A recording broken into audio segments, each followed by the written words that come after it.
What is going on, guys? Good afternoon. It's your favorite mortgage lender, Abdel Kwatmi, Got Mortgages. We have a whole lot to cover today.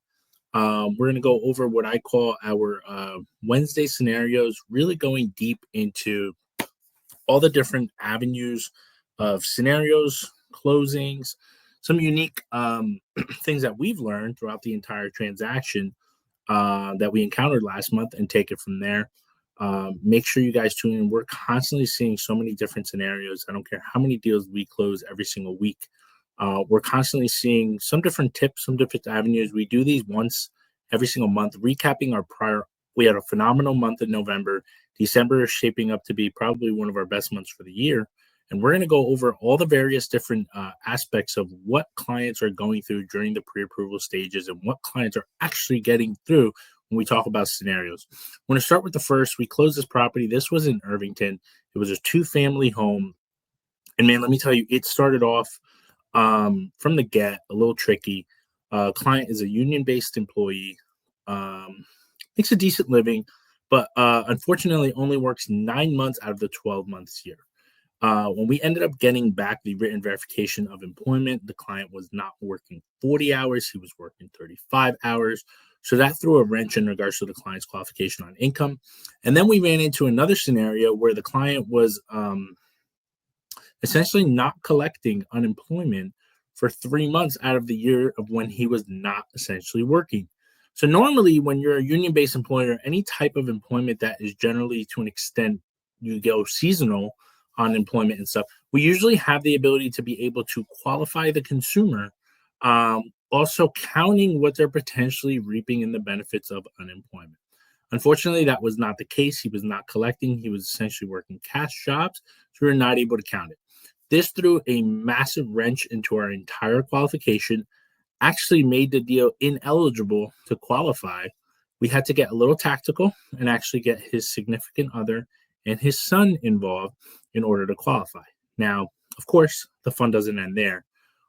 Both co-signers actually had no personal revolving credit, meaning the only things on their credit was actually just an authorized user, and this is the part that we learned. Because they had essentially no individual pieces of credit and authorized user on an account, FHA does not allow them to essentially co-sign without going through what's called manual underwriting. Now, manual underwriting basically means that the automated underwriting system, also referred to as desktop underwriting, Fannie Mae, will not allow us the ability to go, and we would have to essentially go to our underwriters who are endorsed through FHA DE underwriting, and they are essentially approved to essentially follow certain guidelines and qualify them based on that.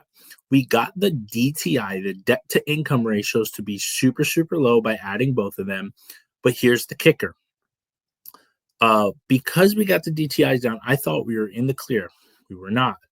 The clients, essentially, since they had no established credit score, we had to build what's called a non-traditional credit, which basically means that you have to go to the consumer and find out a minimum of 3 to 4 things that the clients essentially pay for, which could range from car insurance, cell phone bill, utility bill, and things all in that nature, and essentially get 12 months of proof of payments from that individual consumer.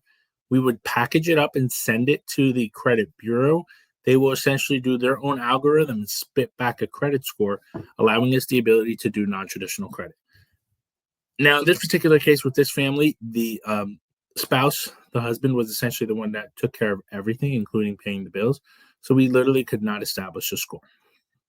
Doing a deeper dive, we found out Fannie Mae has no restrictions via a conventional loan in order for the consumers to go with, even though they had no personal established credit.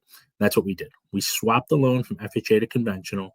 Of course, it doesn't end there. Conventional dropped their requirements to 5% down, but a lot of times, usually at the 5% down multi, you need to have what's called extenuating circumstances or contributing factors, where you need to have reserves, long length of employment, and things along that nature that are going to essentially allow you the ability to go as low as 5. And I could not get this thing to work.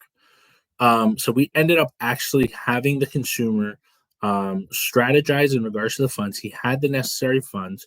We got the deal to actually end up working, and then we had the consumer go and get their income offsetted because of the cosigners, put the necessary down payment, and at the same time close on the transaction, swapping it conventional. Another appraisal needed to be done, which we graciously actually covered for the consumer, basically letting him still qualify for the mortgage and then some. Okay. So these are the crazy scenarios that we run into. A different file. This one was fairly smooth, to be honest. It was actually one of our Lowe's first files that he closed. From start to finish, communication was consistently established the entire time. The clients were super, super happy. We're able to actually get the file closed in a timely fashion, actually earlier than they were supposed to close, and get it going. We anticipated in advance some of the things that we knew the clients may potentially run into in terms of income. We let the verification of employment and grabbed all that necessary information, and we're able to still push the file through and allow the consumer to qualify for a mortgage. Another one, this one ran into actually, we tried doing an FHA single unit condo approval. The condo approval did not come back via a spot approval. We had to also switch the file to go conventional underwriting and actually get the clients to qualify based on that route. We actually lucked out that the condo was already approved via CPM, it's condo project manager with Fannie Mae. So we didn't have to go through another set of underwriting conditions, and we're able to simultaneously close on the property and hit the timeframes and the necessary aspects that we did. Different one was a bank statement loan. This one was fairly smooth, did require 2 appraisals that we needed to do, did push it to the closing table. Another client, this was just a straight up rate and term refinance. This allowed us the ability to be able to close the client, refi her to I want to say 4.99, because I had locked her very, very early when rates trickled down. She was obviously super, super happy and thrilled. This was a deal in Delaware, a different one. Very, very smooth. We got the clients from A to Z, closed in less than 2 weeks. He was super, super happy. Last second HELOC came up, but we were able to kind of work around the debt to income restrictions for the client and close. Another one was a refi, and it was a refi anti-FACO, and that was a fun one. That also was one that we had to be a little tactical with the payments because the clients were very monthly payment conscious. And that's about it. So again, no shortage. It is not all fine and dandy. Looking at social media on our closings, just found out we were ranked the number 2 loan officer on experience.com for highest ratings in the entire nation, which is such a phenomenal thing to see. Hopefully we'll push through for that number 1.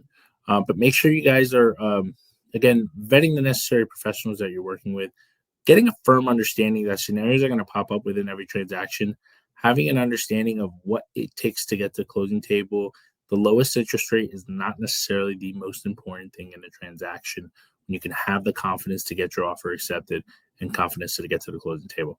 I appreciate you guys jumping on. Make sure you guys tune in. We host our Monday market updates consistently. You guys can visit our website, gotmortgages.com/blogs.